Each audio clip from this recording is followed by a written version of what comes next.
Yang mulia, izin kami akan membacakan nota pembelaan atau pledoi pada terdakwa bersama 1. Asep bin Salihin, 2. Ardian Prasetyo bin Ali Abdi, 3. Andi Mualim alias Ko Andi, 4. Ade Chandra Maulana bin Mursali, 5. Muhammad Sifaldi dalam perkara register nomor 632 garing Pitsus garing 2025 garing PN di Jakarta Pusat.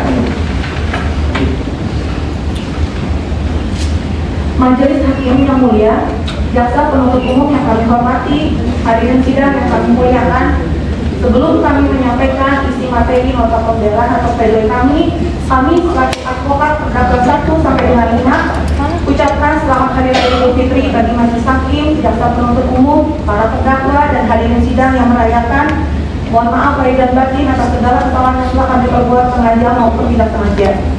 Puji syukur kami panjatkan kepada Tuhan Yang Maha Kuasa karena atas pertolongan dan pendampingannya di setiap waktu untuk kita semua, sehingga hari ini kita berkumpul dan melaksanakan sidang nota pembelaan atau pledoi ini dengan keadaan sehat tanpa kekurangan suatu apapun.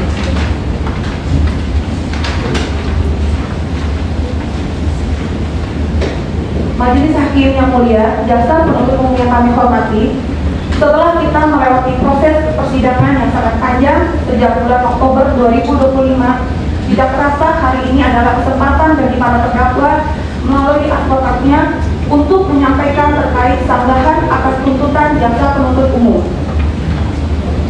Dalam hukum acara pidana mengandung asas diferensiasi fungsional, yang artinya setiap aparat penegak hukum dalam sistem peradilan pidana memiliki tugas dan fungsinya sendiri yang terpisah antara satu dengan yang lain.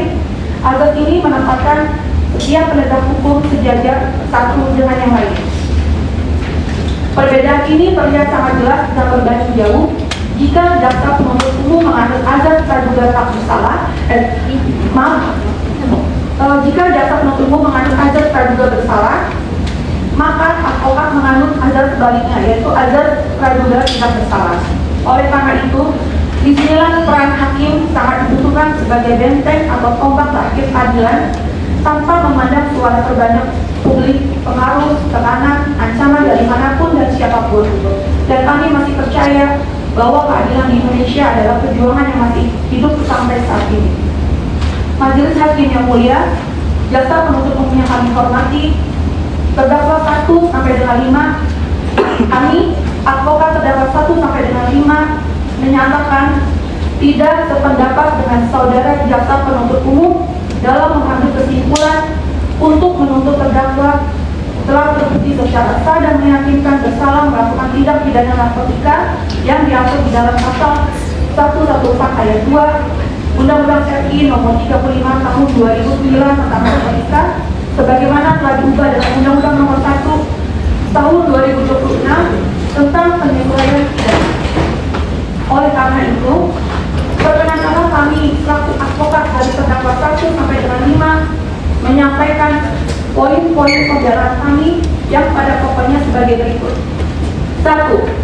Bahwa sampai saat ini belum ada fakta persidangan yang menunjukkan secara jelas, terang, dan meyakinkan bagaimana narkotika tersebut bisa masuk dan diedarkan di dalam rutan Salemba.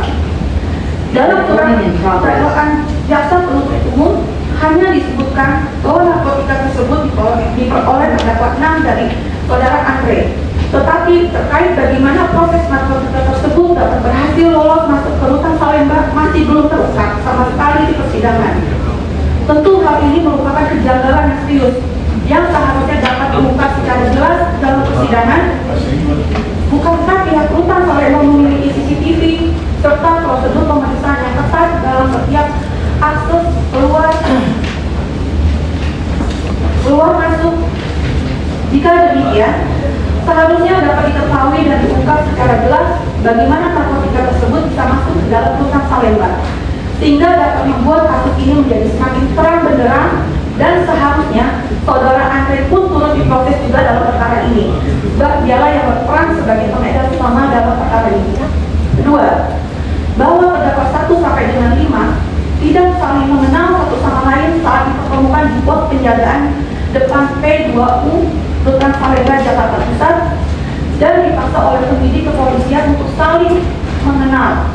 Berdasarkan keterangan terdakwa 1 sampai dengan 5, pada hari Jumat tanggal 3 Januari 2025, saat mereka diamankan dan diinterogasi di pos penjagaan, mereka sama sekali tidak saling kenal sebelumnya. Namun mereka dipaksa oleh pihak penyidik kepolisian Polsek Cempaka Putih untuk saling kenal. Oleh karena itu, BAP acara pemeriksaan yang diperoleh dari penyiksaan atau tekanan itu seharusnya dapat dibatalkan atau dicabut dan dinyatakan batal demi hukum. Ketiga, bahwa terdakwa 1 sampai dengan 5 tidak didampingi oleh advokat selama menjalani pemeriksaan di tahap penyidikan kepolisian. Dalam keterangannya saksi Bambang Setiadi selaku saksi perbalisan, tepatnya di halaman 27 surat tuntutan jaksa penuntut umum yang menerangkan bahwa saksi menerangkan pada saat pemeriksaan para terdakwa kami sudah menawarkan bahwa saksi menerangkan pada saat pemeriksaan para terdakwa kami sudah menawarkan dihadirkan, namun mereka menolak untuk didampingi.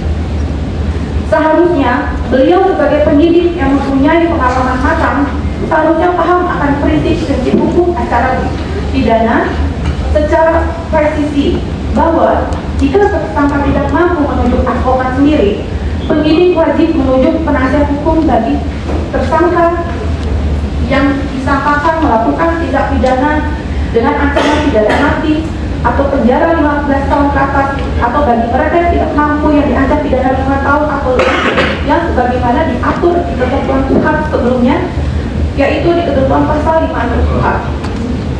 Meskipun tersangka menolak untuk didampingi advokat, disinilah peran penyidik dipertanyakan. Apakah penyidik sudah mengedukasi, memberitahukan, dan memastikan tersangka memahami hak-haknya?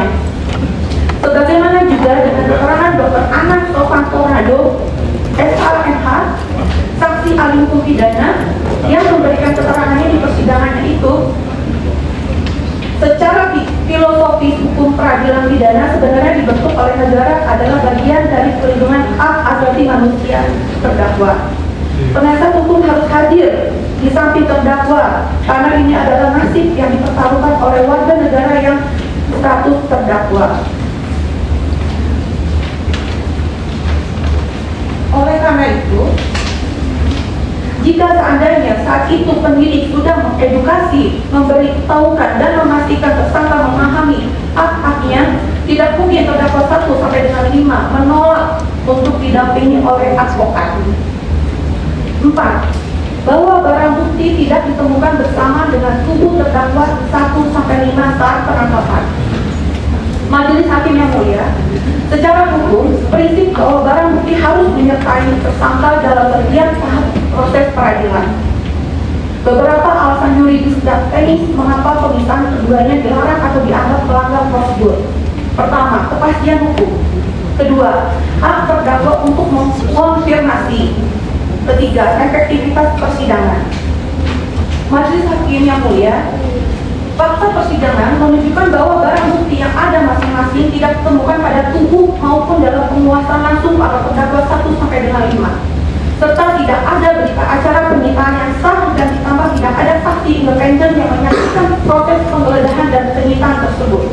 Dengan demikian, kami selaku advokat terdakwa 1 sampai dengan 5 wajar untuk menaruh kecurigaan dan meragukan keaslian serta validitas barang bukti yang diajukan dalam perkara ini. Yang kelima, bahwa terdakwa 1 sampai dengan 5 dalam keterangannya menerima kekerasan, penyiksaan, atau perlakuan tidak manusiawi selama proses penyidikan kepolisian. Keterangan terdakwa Asep bin Sarikin mendapatkan intimidasi, harus mengakui bahwa barang yang ditemukan tersebut milik terdakwa. Namun, penyidik mengatakan bahwa ikuti alur cerita dan kasus ini tidak akan sampai ke pengadilan. Lalu terdakwa dimintai untuk menandatangani BAP tersebut. Keterangan terdakwa Ardian Prasetyo bin Ari, terdakwa diinjak-injak atau diintimidasi. Terdakwa mendapatkan intimidasi seperti dipukul dan disetruk. Sebagaimana juga dalam keterangan terdakwa Andi Mualim alias Andi. Terdakwa dipukuli hingga tengah malam. Bagaimana juga keterangan terdakwa Ade Chandra Maulana bin Mursali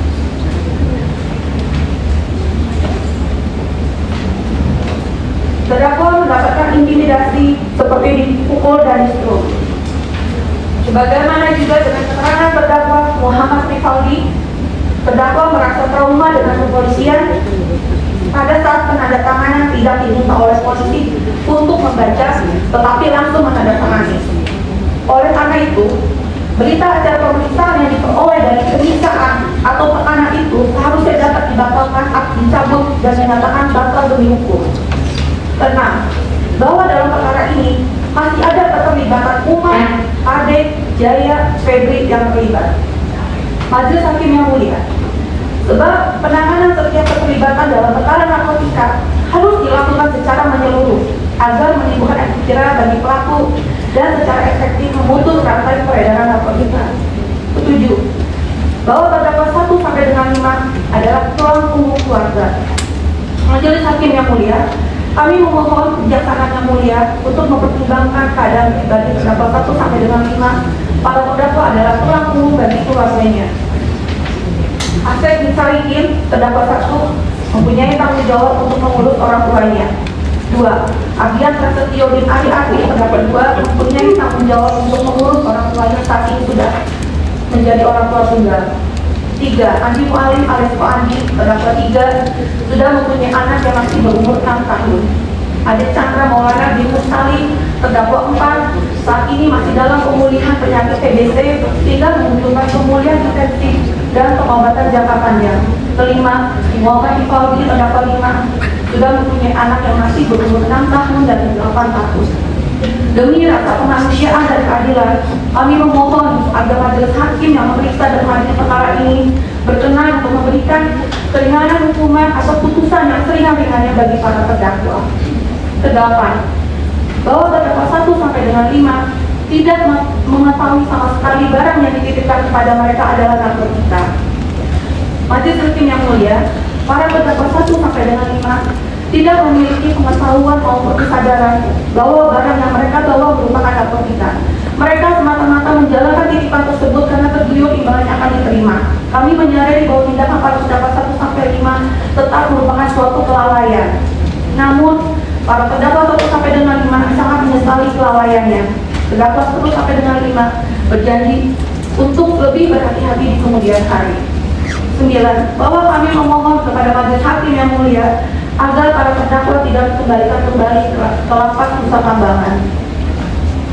Majelis Hakim yang mulia, kami memohon dengan sangat demi rasa kemanusiaan agar dalam putusannya nanti yang mulia berkenan agar menempatkan para terdakwa menjalani masa hukumannya di lapas Cipinang dan tidak dikembalikan ke lapas Nusa Kambangan. Pertimbangan ini adalah agar para terdakwa tetap mendapatkan dukungan moral dari keluarganya. Selain jarak dan akses Nusa Kambangan yang sangat memberatkan bagi keluarga para terdakwa yang kurang mampu, kami masih memiliki rasa kepercayaan bahwa terdakwa 1 sampai dengan 5 akan terus bersikap kooperatif dan patuh pada aturan hukum yang berlaku. 10. Bahwa terdakwa 1 sampai 5 memohon kepada majelis hakim yang mulia agar memberikan keringanan hukuman. Majelis hakim yang mulia, sejatinya tidak ada manusia yang sempurna di dunia ini dan semua manusia akan belajar dari kesalahannya. Para terdakwa menyesali kesalahannya secara tulus dari hati nuraninya masing-masing untuk memperbaiki diri setelah menjalani sekolah kehidupan ini dan berjanji tidak akan kembali ke ruang sidang ini kembali. Majelis Hakim yang mulia, jaksa penuntut umum yang kami hormati, bahwa berdasarkan uraian yang telah kami kemukakan di atas, kami advokat terdakwa 1 sampai dengan 5 memohon kepada yang mulia majelis hakim yang memeriksa dan mengadili perkara ini agar berkenan menjatuhkan putusan sebagai berikut. 1.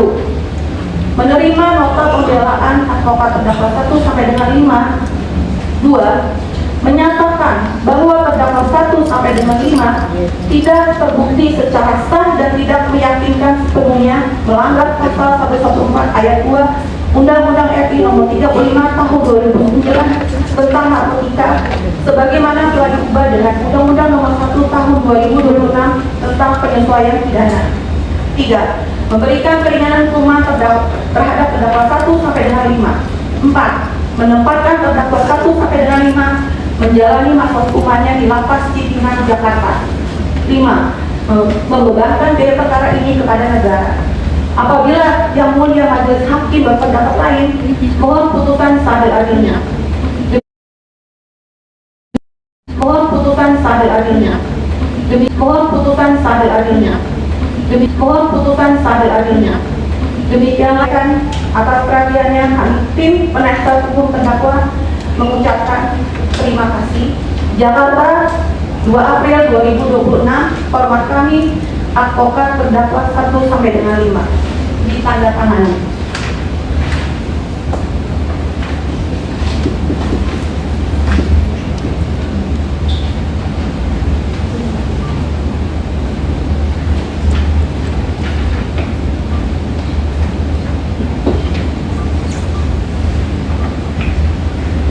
Terdakwa 1, ada permohonan sendiri atau pledoi sendiri atau belum ada? Mau disampaikan atau mau dibacakan? Bacakan boleh. Yang umum ada ya.